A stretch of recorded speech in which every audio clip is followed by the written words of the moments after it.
سیاست، یہ تھے وہ اخلاقیات جو فاتحانہ روب داب کے ساتھ آئے اور ہم پر حکمران ہوئے۔ اب اس سیاسی نظام کو لیجئے جو یہاں قائم کیا گیا اور مغربی آقاؤں کی رہنمائی میں پروان چڑھا۔ اس کی بنیاد 3 اصولوں پر قائم کی گئی تھی، ایک سیکولرزم یعنی لادینی، دوسرے نیشنلزم یعنی قوم پرستی، تیسرے ڈیموکریسی یعنی حاکمیت جمہور۔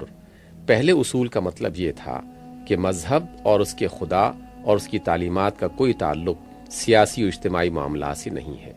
اہل دنیا اپنی دنیا کے معاملات خود اپنی ثوابدید کے مطابق چلانے کے مختار ہیں، جس طرح چاہیں چلائیں، اور انہیں چلانے کے لیے جو اصول، قوانین، نظریے اور طریقے چاہیے بنائیں۔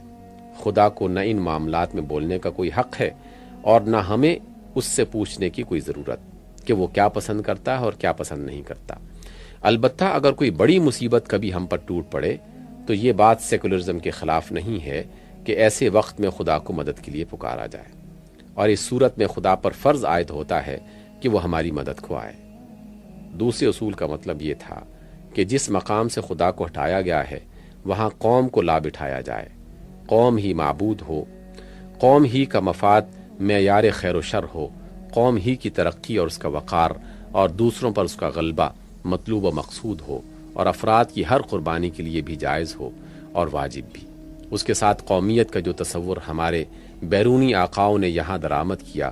وہ غیر مذہبی وطنی قومیت کا تصور تھا،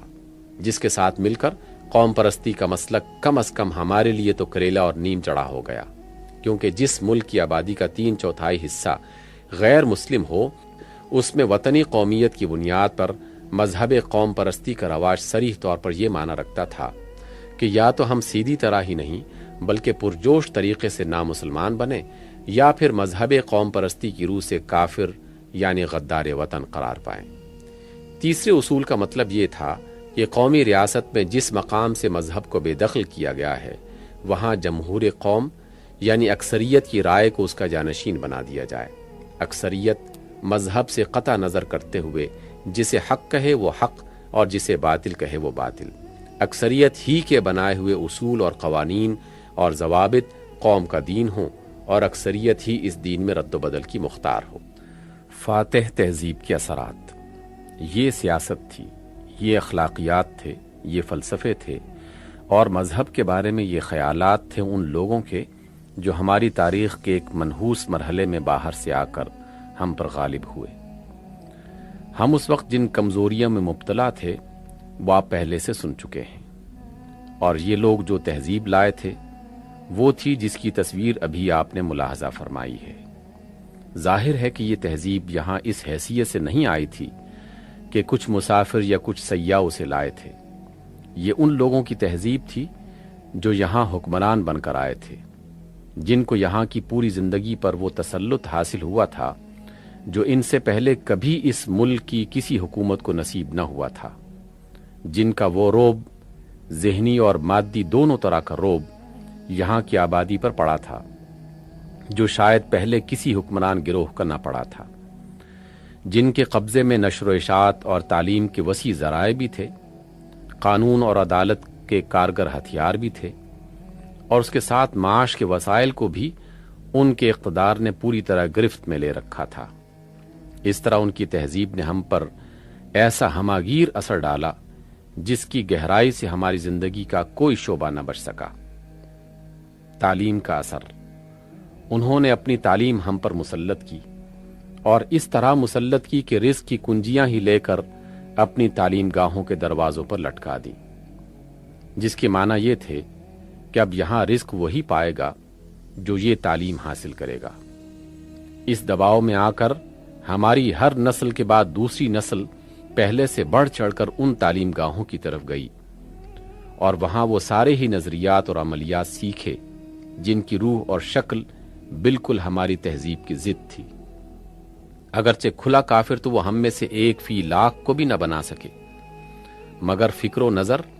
اور ذوق و وجدان اور سیرت و کردار میں ٹھیٹھ مسلمان انہوں نے شاید 2% کو بھی نہ رہنے دیا۔ یہ سب سے بڑا نقصان تھا جو انہوں نے ہم کو پہنچایا، کیونکہ اس نے ہمارے دلوں اور دماغوں میں ہماری تہذیب کی جڑوں ہی کو خشک کر دیا اور ایک دوسری مخالف تہذیب کی جڑیں ان میں پیوست کر دی۔ معاشی نظام کا اثر: انہوں نے اپنا معاشی نظام اپنے معاشی فلسفے اور نظریات سمیت ہم پر مسلط کیا، اور اس طرح مسلط کیا کہ رزق کے دروازے بس اسی شخص کے لیے کھل سکتے تھے جو اس معاشی نظام کے اصول اختیار کرے۔ اس چیز نے پہلے ہم کو حرام خور بنایا، پھر رفتہ رفتہ ہمارے ذہنوں سے حرام و حلال کی تمیز مٹائی، اور پھر نوبت یہاں تک پہنچی کہ ہم میں سے ایک کثیر تعداد کو اسلام کی ان تعلیمات پر اعتقاد نہ رہا جو ان بہت سے طریقوں کو حرام قرار دیتی تھیں، جنہیں مغرب کے قائم کیے ہوئے معاشی نظام نے حلال ٹھہرا رکھا ہے۔ قانون کا اثر: انہوں نے اپنے قوانین ہم پر مسلط کیے، اور ان سے صرف عملاً ہی ہمارے نظام تمدن و معاشرت کی شکل و صورت کو تبدیل نہ کیا، بلکہ ہمارے اجتماعی تصورات اور ہمارے قانونی نظریات کو بھی بہت کچھ بدل ڈالا۔ جو شخص قانون کے متعلق کچھ بھی واقفیت رکھتا ہے،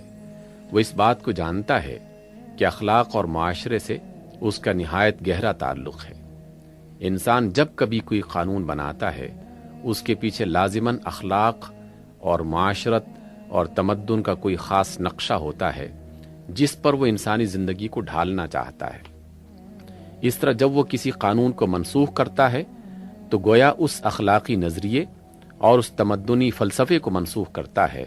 جس پر پچھلا قانون مبنی تھا، اور زندگی کے اس نقشے کو بدلتا ہے جو اس قانون سے بنا تھا۔ بس جب ہمارے انگریز حکمران نے یہاں آ کر ان تمام شرعی قوانین کو منسوخ کیا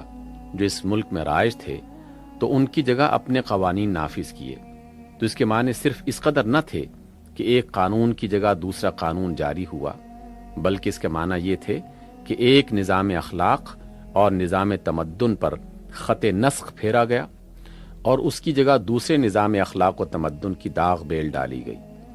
اس تغیر و تبدل کو مستحکم کرنے کے لیے انہوں نے یہاں کے لاء کالجوں میں اپنی قانونی تعلیم رائج کی، جس نے دماغوں میں یہ خیال بٹھا دیا کہ پچھلا قانون ایک دقیانوسی قانون تھا جو زمانے جدید کی ایک سوسائٹی کے لیے کسی طرح موزون نہیں، اور یہ نیا طرز قانون سازی اپنے اصول و نظریات سمیت زیادہ صحیح اور زیادہ ترقی یافتہ ہے۔ اتنا ہی نہیں بلکہ انہوں نے ہمارے اس بنیادی عقیدے تک کو متزلزل کر دیا کہ قانون سازی کے اختیارات اللہ تعالیٰ کے لیے خاص ہیں۔ اس کے بجائے انہوں نے یہ بات لوگوں کے ذہن نشین کی کہ اللہ کو اس معاملے سے کچھ سروکار نہیں، یہ پارلیمنٹ کا کام ہے، اور جو کچھ چاہے فرض، واجب یا حلال ٹھہرائے، اور جو کچھ چاہے حرام یا جرم قرار دے دے۔ پھر ان نئے قوانین نے جس طرح ہمارے اخلاق و تمدن پر اثر ڈالا، اس کا اندازہ کرنے کے لیے صرف اتنی بات کافی ہے کہ یہی قوانین تھے جنہوں نے زنا اور قمار اور شراب اور بہت سی بوئے فاسدہ کو حلال کیا، جن کی حمایت و حفاظت میں طرح طرح کے فواحش اور معاصی نے یہاں رواج پایا، اور جن کی حمایت سے محروم ہو کر بہت سی وہ بھلائیاں بھی مٹتی چلی گئیں جو دور انحطاط تک ہمارے اندر بچی رہ گئی تھیں، مگر حالات نے ہماری دینی حس کو ایسا کند کر کے رکھ دیا کہ ہمارے بڑے بڑے صلحاء و اتقیاء تک کو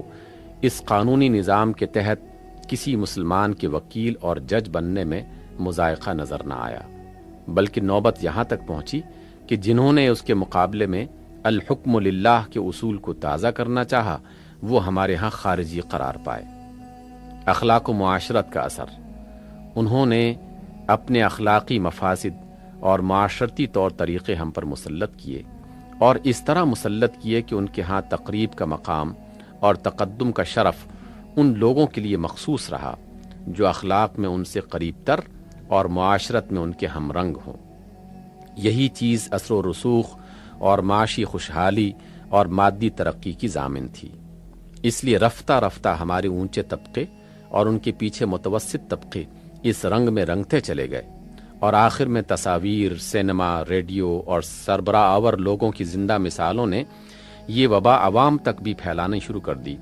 یہ اسی کا نتیجہ ہے کہ ایک صدی کے اندر ہم پھسلتے پھسلتے اس مقام پر پہنچ گئے ہیں کہ ہمارے ہاں مخلوط تعلیم کا رواج گوارا کیا جا رہا ہے۔ اچھے اچھے گھروں کی خواتین رقص اور مینوشی میں مبتلا ہو رہی ہیں، شریف زادیاں ایکٹریسیں بن کر وہ بے حیائی دکھا رہی ہیں جس کے لیے کبھی ہمارے ہاں کی طوائف بھی تیار نہ تھیں، اور ہزاروں کے مجمع اپنی بہنوں اور بیٹیوں کی پریڈیں کرتے دیکھتے ہیں اور ان کو داد تحسین دیتے ہیں۔ اب وہ منزل کچھ دور نہیں ہے کہ جہاں پہنچ کر اہل مغرب کی طرح ہمارے ہاں بھی یہ سوال اٹھے گا کہ کنواری ماں اور حرامی بچے میں آخر کیا عیب ہے؟ کیوں نہ معاشرے میں انہیں مادر منکوحہ اور بچہ حلال کی طرح عزت کا مقام دیا جائے۔ مغرب بھی اس مقام پر ایک دن میں نہ پہنچا تھا، ان ہی منازل سے گزرتا ہوا پہنچا تھا جن سے اب ہم گزر رہے ہیں۔